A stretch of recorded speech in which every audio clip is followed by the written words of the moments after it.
नमस्कार दोस्तों, मैं संतोष कुमार सिन्हा आप सबका स्वागत करता हूं अपने इस यूट्यूब चैनल में जिसका नाम है स्टॉक लर्निंग। तो दोस्तों, इधर काफ़ी दिनों से मैंने कोई वीडियो अपलोड नहीं किया था आप लोगों के लिए। तो मेरे काफ़ी फ्रेंड्स का कमेंट्स भी आ रहा था, मेरे पास मैसेज भी आ रहा था, व्हाट्सएप भी कर रहे थे, मेल भी कर रहे थे कि सर क्या हुआ, आलोक इंडस्ट्री जब नीचे जाने लगा तो आपने भी जो है वो आलोक इंडस्ट्रीज के ऊपर वीडियो बनाना बंद कर दिया, आपने भी पाला बदल लिया क्या? तो ऐसी बात नहीं है, बिल्कुल भी नहीं है। क्योंकि मैं थोड़ा अपने काम में मसरूफ़ हो गया था, बिजी हो गया था मैं अपने काम में। तो और मैं भी आपके तरह इन्वेस्टर हूँ, कोई मैं प्रोफेशनल यूट्यूबर नहीं हूँ। जैसा मैंने पहले भी बोला कि मैं हमेशा जो है रोज़ का 2 या 3 वीडियो बनाऊँ या डेली 1 वीडियो बनाऊँ। पहले मैं बना रहा था क्योंकि लॉकडाउन की वजह से मैं घर पे था और मेरे मीटिंग्स वगैरह भी जो है वो अभी ज़्यादा हो नहीं रहे थे क्लाइंट्स के साथ। लेकिन अब धीरे-धीरे वर्क इन प्रोग्रेस है। तो अब मुझे जो है वो जो मेरा जिससे घर परिवार संसार मेरा चलता है, मैं अब उस काम में बिज़ी हो गया हूँ। तो इस कारण मैं थोड़ा कम टाइम दे पा रहा था। इवन मैं देख भी नहीं पा रहा था कि क्या चल रहा है, क्या नहीं चल रहा है। तो एनीवे अब आज मैं एक वीडियो बना रहा हूँ और मैं कोशिश करूँगा कि पहले जैसा तो लगातार नहीं बना पाऊँगा, लेकिन हाँ, मैं धीरे-धीरे जो है जैसे ही टाइम मिलेगा, मैं आप लोगों को जो मेरी समझ है, जो मेरा नॉलेज है, जो मेरे पास जानकारी है, वो आपके साथ मैं शेयर करता रहूँगा, साझा करता रहूँगा। तो दोस्तों, मैं शुरुआत करता हूँ कि आज जो आलोक इंडस्ट्रीज में सुबह में इतना अब जैसे 15 तारीख को 15 सितंबर को जो रिजल्ट आया था, आप सब लोगों को पता है कि रिजल्ट में लॉस दिखाया गया था। ऑन पेपर एक्चुअल लॉस नहीं है वो, ऑन पेपर, मगर फिर भी लॉस तो लॉस है। उस वजह से जो लोअर सर्किट लगना शुरू हुआ वो लगातार लोअर सर्किट लग रहा था। आज लोअर सर्किट ब्रेक हुआ। तो आज मॉर्निंग में जैसे ही मुझे पता चला, किसी ने मुझे मैसेज किया कि सर मैं आलोक इंडस्ट्री का शेयर ले लूं क्या, लोअर सर्किट ब्रेक हुआ है। तो जब मैंने देखा तो डेटा मुझे वैसा लग नहीं रहा था कि हाँ मतलब अब यहाँ से काफ़ी तेजी आएगी या ऊपर जो है सो काफ़ी ज़्यादा अब शेयर जाना शुरू करेगा, अपर सर्किट लगेगा। तो मैंने उसी वक्त उसे भी मना किया और मैं जितने भी ग्रुप से मैं जुड़ा हुआ हूँ, आलोक के ग्रुप से या कुछ दूसरे भी ग्रुप्स हैं जहाँ जो है आलोक की भी चर्चा होती है, सारे ग्रुप्स में मैंने सुबह में ही बोला था कि देखो ये ऑपरेटर्स का ट्रैप है, इस ट्रैप में मत फंसो। थोड़ा सा अगर खरीदना है तो बहुत थोड़ा सा क्वांटिटी खरीद लो, अगर चांस लेना है तो आप ले सकते हो। लेकिन मुझे जैसा लग रहा है, चूंकि जो वॉल्यूम है जो आलोक इंडस्ट्रीज का ट्रेडिंग का, वो वॉल्यूम ऐसा कुछ बता नहीं रहा है कि यहाँ से अब बिल्कुल ही जो है सो रिवर्स होगा और ये ऊपर चला जाएगा। तो और हुआ वही, मतलब 15-20 मिनट, 1 घंटा जो है, आधा घंटा शायद, वो थोड़ा सा ऊपर नीचे हुआ, थोड़ा सर्किट टूटा, प्राइस ऊपर गया और उसके बाद जो कांड करना था लोगों ने कांड कर लिया। जो मेरे जो भोले भाले जो इन्वेस्टर्स थे वो फिर फंस गए और आज फिर ये वापस से लोअर सर्किट लग गया। तो मैं ये बोलना चाह रहा हूँ कि अभी जो है इस स्टेज पे पहुंच चुका है आलोक इंडस्ट्रीज का शेयर। सबसे पहले तो मैं ये बोलना चाहूंगा आप लोगों को कि देखिए, ऐसा नहीं है कि मैं आलोक इंडस्ट्रीज के बारे में मैं बहुत पॉजिटिव बोलता हूँ या बहुत मैं निगेटिव बोलता हूँ, मुझे इससे खास लगाव है, मेरा कुछ अपना पर्सनल इंटरेस्ट है, ऐसी कोई बात नहीं है। बहुत से लोग मुझसे पूछते भी हैं कि आप आलोक इंडस्ट्री के बारे में अच्छा बोलते हो तो आपको आलोक वालों ने पैसा दिया है क्या? तो ये उनकी समझ है, मैं उसको रिस्पॉन्ड करना भी नहीं चाहता। आप समझो, आपने शायद यही समझा होगा अभी तक। और आपका ये जो ओपिनियन बना है, ओपिनियन बनना भी जो है वो मतलब मैं जायज समझता हूँ मेरे बारे में भी। क्योंकि आपको जो 90% जो यूट्यूबर्स मिलेंगे वो वैसे ही मिलेंगे। आज मैंने देखा, एक यूट्यूब देखा मॉर्निंग में ही, और कि जैसे ही अपर सर्किट मतलब ये लोअर सर्किट टूटा, उन्होंने बनाना शुरू कर दिया, अब यहाँ से टूटेगा, अब इसका वॉल्यूम देखिए, एक भी न्यूज़ आ गया लोअर सर्किट के बारे में। ये मार्केट मूवर का वीडियो था। मैं और उसके बाद फिर दूसरा मैंने मनी मंत्रा का देखा, उन्होंने कहा या तो 20 जाएगा या तो ऊपर जाएगा तो 200 जाएगा। भैया किसी न किसी डायरेक्शन में तो जाएगा, आप समझ रहे हो? या तो नीचे जाएगा या ऊपर जाएगा। नीचे जाएगा तो क्लियर बोलो 20 जाएगा, ऊपर जाएगा तो क्लियर बोलो अब यहाँ से 200 जाएगा। आप नीचे भी बता रहे हो जाएगा, फिर आप ऊपर भी बता रहे हो जाएगा, तो इन्वेस्टर क्या करे, खरीदे कि नहीं खरीदे, ये तो आप बताओ। कुछ दिन पहले मार्केट इस मनी मंत्रा ने कहा था भाई ये कंपनी डिलीट होने वाली है और आलोक के बदले में रिलायंस का शेयर मिलेगा। तो ऐसे ऐसे यूट्यूबर्स हैं जिनकी वजह से आपका ओपिनियन बनता है। आप लोग कितने बार बोलते हो अब किसी यूट्यूबर की बात नहीं मानूंगा, मैं किसी की ये नहीं मतलब नहीं सुनूंगा, ये यूट्यूबर जो है फंसा के चले गए, ऐसे चले गए। बिल्कुल आप सही हो, मैं भी मानता हूँ जो प्रोफेशनल यूट्यूबर हैं वो वैसे ही होते हैं, उनके पास नॉलेज नहीं होता है। वो जिधर जो है वो देखते हैं कि पलड़ा भारी है वो उधर का गुणगान शुरू कर देते हैं, थोड़ा सा सर्किट टूटा नहीं वो गुणगान शुरू कर देंगे, अब तो आलोक इंडस्ट्री रॉकेट बन जाएगा, अब तो इसके अंदर तेजी आएगी, अब तो ये 60 क्रॉस करेगा, 100 क्रॉस करेगा, जरा सा नीचे गिरा नहीं कि वो बनाते ही नहीं बल्कि वो भाग जाते हैं। तो इसलिए अगर आप मेरे बारे में भी अगर ऐसा सोचते हो तो ऑब्वियस है आपको मार्केट से ऐसा ही एक्सपीरियंस मिला है। मगर मार्केट में कुछ अच्छे यूट्यूबर्स भी हैं, मैं हमेशा बोलता हूँ जिनको जानकारी होती है, जैसे मैं सुमन नंदी सर की बात करता हूँ कि सुमन नंदी सर ने देख कुछ दिन पहले एक वीडियो बनाया था, उसमें उन्होंने अभी आलोक इंडस्ट्री ने अपना बैलेंस शीट जो है वो पोस्ट नहीं किया है, उसके पहले उन्होंने बैलेंस शीट बता दिया था कि इनका एसेट होगा तो कैसे करेंगे, लाइबिलिटी होगा तो कैसे करेंगे, और पूरा डेटा मैच कर दिया था। और उन्होंने पूरा बताया था कि जो टेंजिबल जो होता है वो एसेट वो क्या होता है, कैसे होता है, उन्होंने जो पूरा बताया था। तो ये वही बंदा बता सकता है जिसके अंदर पूरा नॉलेज हो अकाउंट्स का, जो पूरा जानता हो। तो आप ऐसे लोगों को अगर आप देखेंगे तो आपकी राय बदलेगी। और जो उनके पास नॉलेज है वो ना तो मनी मंत्रा के पास उसका 1% भी नॉलेज है, ना तो ये जो है क्या है मार्केट मूवर के पास 1% भी नॉलेज है, और ना मेरे पास उसका उतना नॉलेज है डीप अकाउंट्स का जो सुमन नंदी सर के पास है। तो आपको वो सब जो है यूट्यूबर हैं उनका बहुत कम वीडियो आता है। तो आपका मेरे बारे में ये मानना कि तुम भी वैसे हो तो आप मान सकते हैं क्योंकि आपका एक्सपीरियंस ही वैसा रहा है। एनीवे, तो मैं फिर वापस टॉपिक पे आता हूँ। तो ये जो है अभी फिलहाल आज मैंने सबको मना किया था कि लेने की जरूरत नहीं है, क्योंकि इसके अंदर ऑपरेटर्स का गेम जो है सो चल रहा है। क्योंकि मैं अगर वॉल्यूम आपको दिखाऊं तो मैं आपको वॉल्यूम दिखा रहा हूँ। ये देखिए, ये वॉल्यूम मैं देख रहा था, ये एनएससी और बीएससी का। तो आप ये देखिए, मैंने ना 16 तारीख से इसका डेटा जो है एनालाइज किया है। तो आपको पता है कि 15 तारीख को रिजल्ट आया था और 16 तारीख से एलसी लगा इसके अंदर। तो एनएससी की मैं बात करूं तो 16 तारीख को जो था मात्र 14,38,184 शेयर जो है वो बिका, जिसमें कि 100% की डिलीवरी हुई। यानी उस दिन एलसी लगा था तो जिन्होंने को खरीदना था उन्होंने खरीदा, ताकि वो अब खरीद के बेच तो सकते नहीं थे, इंट्राडे तो हो नहीं सकता था उस दिन, तो केवल सेलर ही सेलर थे, बायर तो थे नहीं। तो इस कारण 100% डिलीवरी हुई। अगले दिन सिर्फ 7,44,000 बिका, क्योंकि अगले दिन और बायर गायब हो गए। लोअर सर्किट में क्या होता है, बायर गायब होता है, अपर सर्किट में क्या होता है, सेलर गायब होता है। तो अभी तक लोअर सर्किट लग रहा है, तो आप ये मान के चले कि बायर गायब है। तो अगले दिन जो है वो सीधे घट के आधा हो गया 17 तारीख को, 17 सितंबर को 7,44,000 जो था वो वॉल्यूम ट्रेड हुआ, और उसमें भी 95% लोगों ने जो है उस दिन अपना डिलीवरी उठाया। तो अभी आप देखेंगे फिर उसके नेक्स्ट डे सीधे वो 4 गुना 5 गुना बढ़ गया। यानी उसके अगले दिन जो है वो थोड़े से बायर आए थे, और उसके बाद लेकिन उस दिन भी 100% जो है वो डिलीवरी हुई। तो आप अब देखिएगा तो एलसी में ही ये चल रहा था, ये 100, 95, 98, 99, 99।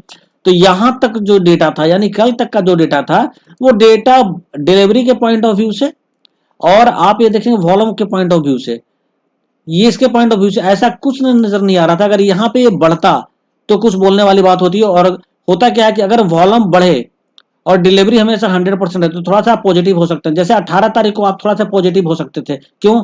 क्योंकि उस दिन डिलीवरी भी जो था 98% और डेटा सीधे 7 से इतना आया, तो थोड़ा पॉजिटिव हो सकते हैं। लेकिन उससे अगले दिन नॉर्मल था, 22 को जो था वो और कम हो गया। और आज आप देखेंगे तो आज देखिए, आज सीधा सीधी जो इसका डेटा है एनएससी में, वो 4,82,27,541, यानी 19 लाख से सीधा 4 करोड़ पे डेटा चला गया।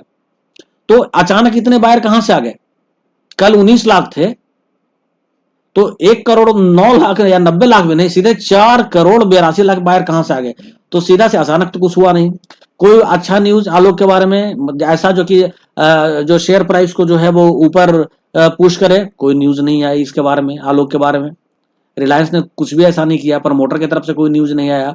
तो फिर अचानक से 4 करोड़ बायर आने का मतलब क्या है? मतलब ये है कि जम की इंट्राडे हुआ, इसका जो डिलीवरी आप देखेंगे वो 32.4% हुआ। तो आज ये बिल्कुल भी लेने लायक ये शेयर था ही नहीं, क्योंकि इसके अंदर इंट्राडे हुआ। अगर हम बीएससी की बात करें तो बीएससी में भी आप देखिए 16 तारीख को 3 लाख ट्रेड हुआ, 17 तारीख को 2 लाख ट्रेड हुआ, 18 तारीख को 5 लाख ट्रेड हुआ, 21 तारीख को 5 लाख ट्रेड हुआ, फिर 22 तारीख को 3 लाख ट्रेड हुआ, और आज 23 तारीख को 3 लाख से सीधा 96 लाख।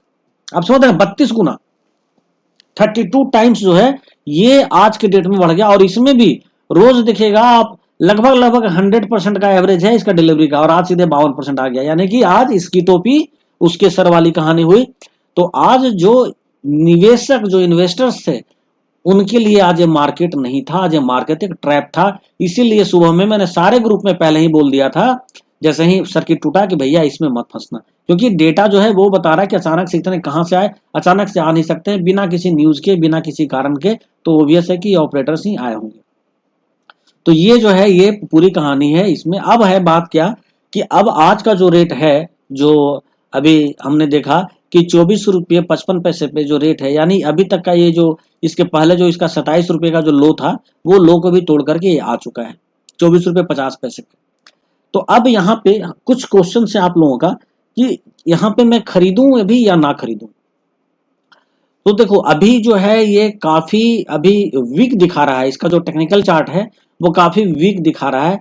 तो अभी एक दो सेशन तो और लग रहा है कि अभी ये डीप जाएगा नीचे मार्केट, ऐसा मुझे लग रहा है।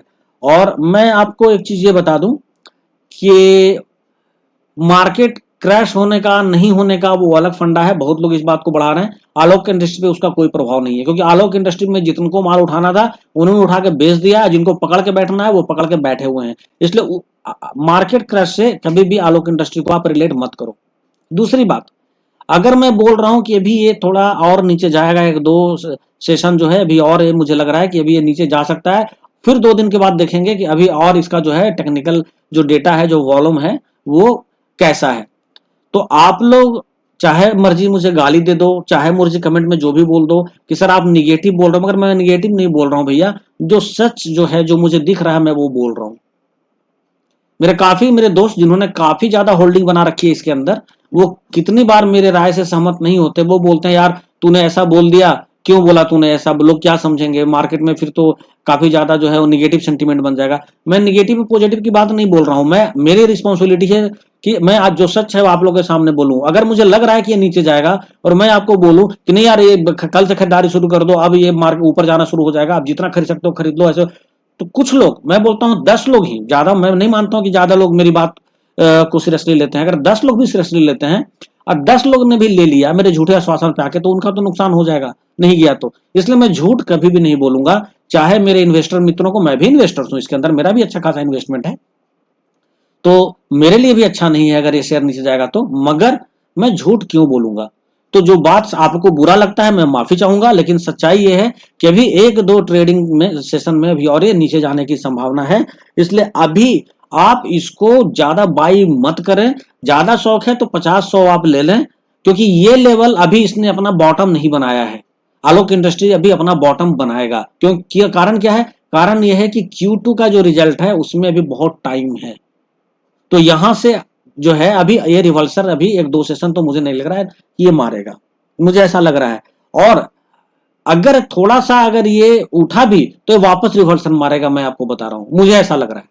भगवान करे मैं गलत हो जाऊं, भगवान करे मेरा प्रेडिक्शन गलत हो जाए, मैं तो यही भगवान से प्रे करता हूं कि मैं बोल रहा हूं कि एक दो सेशन नीचे जाएगा, मैं कल ही इसमें यूसी लग जाए तो इससे अच्छी बात और क्या हो सकती है। भगवान करे मैं गलत हो जाऊं, मैं ये मानता हूं, लेकिन मुझे जो लग रहा है वो मैं बता रहा हूं। दूसरी बात है कि कुछ लोगों का कहना है कि तो अभी अगर बाई नहीं करें तो बाई करने का सही प्राइस क्या होना चाहिए। मेरे ख्याल से आपको जो है वो 20 रुपए से 22 रुपए के बीच में आपको बाइंग स्टार्ट करनी चाहिए। और आप अगर एक 22 रुपए पे जाता है तो आप थोड़ा सा करें, अगर एलसी लग रहा है, फिर अगले दिन अगर और नीचे सपोज 20 के लेवल को भी अगर टच करता है, थोड़ा सा और बाई करें, तो आप 20-22 का लेवल आप मान करके चले, मुझे इसका लग रहा है उस लेवल से आप, ऐसा नहीं कि 20-22 का लेवल पे अगर टच कर गया ये तो आपने पूरा का पूरा कॉन्ट्रीब्यूट नहीं, क्योंकि ऊपर आकर के फिर रिवर्सल मार सकता है, फिर हो सकता है ये जो है 120 के बाद फिर 19 टच कर जाए। तो अभी मैं निगेटिव बात नहीं कर रहा हूं, जो मुझे लग रहा है मैं बोल रहा हूं, हालांकि आप लोगों को पसंद बहुत लोगों को नहीं पड़ेगा, लेकिन सच यही है कि अभी ये काफी वीक नजर आ रहा है मुझे। तो आप जो है वो 20-22 के बीच में जो है आप जो इसके अंदर थोड़ा थोड़ा लेना स्टार्ट करें, मैं ये बोलूंगा। और दूसरी बात यह है कि 25 सितंबर को यानी परसों हो सकता है ये निफ्टी 500 इंडेक्स में शामिल हो जाए, तो थोड़ा सा परसों इसके अंदर कुछ हलचल आपको दिखाई देगी। तो उस वक्त अगर परसों अगर आपको कुछ लेने का मन करे तो थोड़ा ही लेना, क्योंकि वो हलचल फिर जो है आगे 1-2 दिन के बाद फिर शांत भी हो जाएगा। क्यों क्योंकि निफ्टी में शामिल तो हो गया, मगर अभी भी रिजल्ट जो है Q2 का वो अभी दूर है। तो हो सकता है 25 तारीख को परसों थोड़ा सा इसके अंदर जो है वो सर्किट ब्रेक होने की संभावना है। तो आप इस चीज का ध्यान रखिएगा। उसमें आकर के पूरा जोश में बहुत सारा, क्योंकि 20 से 22 के बीच में मुझे लग रहा है कि इसमें बाइंग स्टार्ट करना चाहिए, थोड़ा थोड़ा करना चाहिए। दूसरा चीज है कि काफी लोग ये बोल रहे हैं कि सर क्या आप एवरेज करना शुरू करें, तो नहीं, एवरेज जो मैंने प्राइस बताया आप उसी प्राइस पे एवरेज करना शुरू कीजिए, एवरेजिंग के पॉइंट ऑफ व्यू से वो सही जो है सो इसका प्राइस है। दूसरा चीज है, कुछ लोगों का कहना है कि मैंने तो 36 कैरेट में लिया हुआ है, मैंने 38 कैरेट में लिया हुआ है, तो क्या करूं, मैं सेल कर दूं। तो भाई ऐसा है कि अब सेल मत करो, क्योंकि अगर मैं 20-22 बता रहा हूं और आज ये 24-24.5 पे पहुंचा हुआ है, तो ये 3-4 रुपए का गेम है। 3-4 रुपए के लिए आप क्यों, जब इतना लॉस बुक कर लिया तो थोड़ा सा रुक जाओ, क्योंकि स्टॉक तो अच्छा है ही, इसमें तो कोई शक नहीं है। ऐसा नहीं है कि स्टॉक जो है ये खराब है, स्टॉक तो अच्छा है, बस एक अभी इसके अंदर सेंटिमेंट थोड़ा सा निगेटिव बना हुआ है, और कोई बात नहीं है। बाकी ये आप Q2 उसके बाद Q3 दिन पर दिन आलोक बेटर ही परफॉर्म करेगा। और जैसा कि आप लोग को पता है कि जो लॉस दिखाया गया है वो लॉस हर क्वार्टर में नहीं दिखाया जाता। टेंजिबल एसेट का जो दिखाया गया है वो हर जो है सो इसमें क्वार्टर में नहीं दिखाया जाता वो चीज।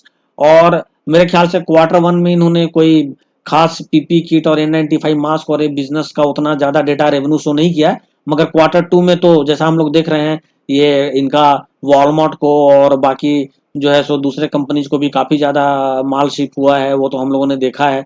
और पीपी किट वगैरह का भी एक्सपोर्ट किया है, प्रोडक्शन भी इनका जो है वो 70% जो है वो जुलाई से इन्होंने बढ़ा दिया था। तो जुलाई अगस्त सितंबर का डेटा आना है Q2 में, तो और इन्होंने एक्सपोर्ट करना भी शुरू कर, प्रोडक्शन भी बढ़ा दिया था पीपी किट का, 1 लाख रुपए से ज्यादा यूनिट बना रहे थे ये।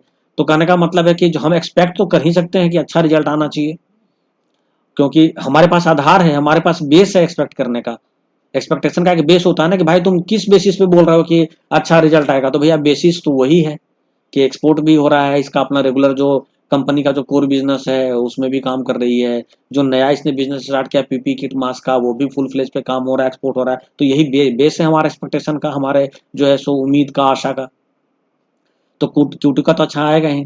तो ऑब्वियस है कि ये इस प्राइस पे नहीं रुकेगा शेयर, क्योंकि एक बार अगर आलोक इंडस्ट्री ने प्रॉफिट पोस्ट करना शुरू कर दिया तो ये शेयर रॉकेट बनेगा। मैं ये भी बोल रहा हूं, अभी जो संतोष कुमार सिन्हा आप लोगों को ये बात बोल रहा है कि ये 20-22 के रेट पे लेना शुरू कीजिए, वही संतोष कुमार सिन्हा ये बात भी बोल रहा है कि कंपनी ने अगर एक बार प्रॉफिट शो करना शुरू कर दिया तो ये आलोक इंडस्ट्री का शेयर रॉकेट बनेगा। तो जो सही है मैं वो बोल रहा हूं।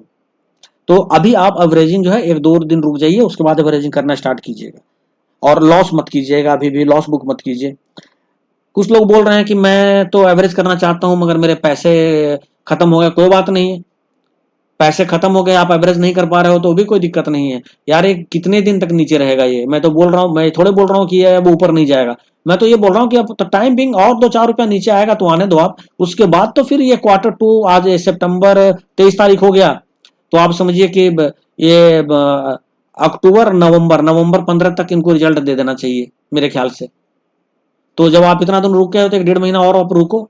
ऐसा तो नहीं है कि 1-1.5 महीना तक शेयर नीचे ही नीचे चलता चला जाएगा, क्या 24 फिर 22 फिर 20 फिर 18 16 17, ऐसा तो होता नहीं जाएगा। ये थोड़ा सा नीचे आएगा फिर ऊपर भागेगा, फिर थोड़ा नीचे आएगा फिर ऊपर भागेगा, फिर थोड़ा नीचे आएगा। एक बार आप लोगों ने देखा था वो 32-33 के रेट पे महीना 1.5 महीना सस्टेन किया था, वैसे ही ये जब एक बार नीचे थोड़ा सा भी बॉटम बनाएगा 2-4 दिन, 2 दिन के 3 दिन हो सकता है ये नीचे जाएगा, उसके बाद फिर वहां पे सस्टेन करेगा। ये हो सकता है 20-22 से फिर 25-26-27 पर आए, फिर वापस जो है सो 22-23-24 पे आए, 24 पे आए, फिर 25-26-27 पे जाए, तो उस लेवल पे भी तो सस्टेन करेगा ये कुछ दिनों तक।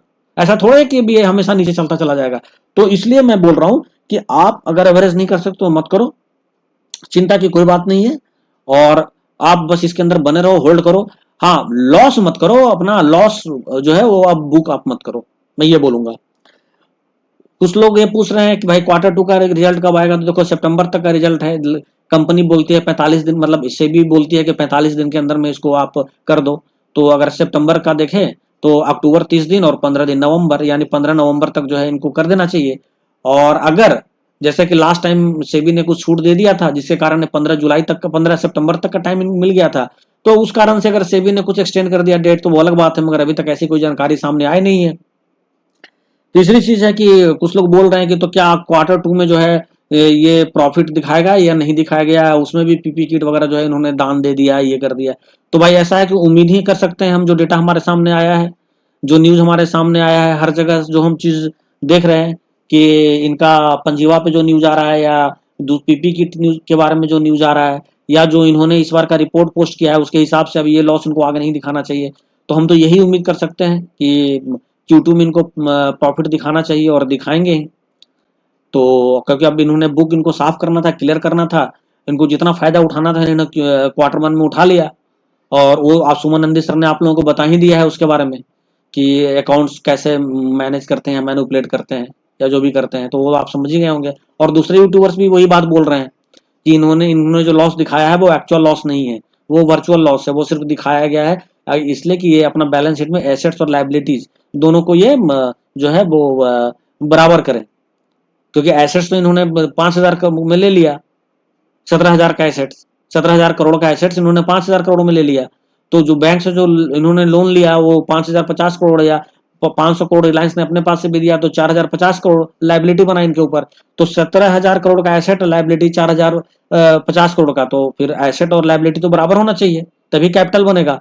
तो ये मिसमैनेज करने के लिए ये सारा कुछ जो है वो धंधा हो रहा है, ये वो किताब में दिखा रहे हैं। तो उस हिसाब से इनको देना तो है नहीं किसी को, तो क्वार्टर टू में तो इनको लॉस जो है वो नहीं दिखाना चाहिए, प्रॉफिट ही दिखाना चाहिए।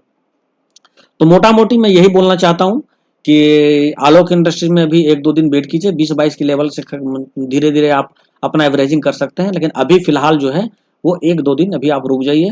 15 तारीख को 25 तारीख को सर्किट ब्रेक हो सकता है इसका निफ्टी में 500 में शामिल होने के कारण। तो सर्किट जब भी ब्रेक होगा उस दिन भी थोड़ा हिसाब से, उस दिन भी आपको ट्रैप करने की कोशिश की जाएगी ऑपरेटर के द्वारा। और यहाँ से ऐसा नहीं है कि यहाँ से अगर शेयर उठेगा और 2830 पहुंचेगा तो फिर वापस 2425 पर नहीं आएगा, ऐसा नहीं है। तो आप हमेशा ध्यान रखिए, एक चीज, एक सलाह मैं आपको देना चाहूंगा, ये अगर 30-32 भी अगर ऊपर जाता है तो आप ज्यादा ऊपर के लेवल पर खरीदारी ना करें जब तक क्वार्टर टू का रिजल्ट नहीं आता है तब तक। क्योंकि ये क्वार्टर टू के रिजल्ट आने तक, जैसे मैंने क्वार्टर वन में बोला था कि क्वार्टर वन का रिजल्ट आने के पहले ये पूरा नीचे अप डाउन करेंगे, तो ये 27 तक नीचे लगे थे और ऊपर फिर जो ये 32-33-34 तक लेकर के जा रहे थे।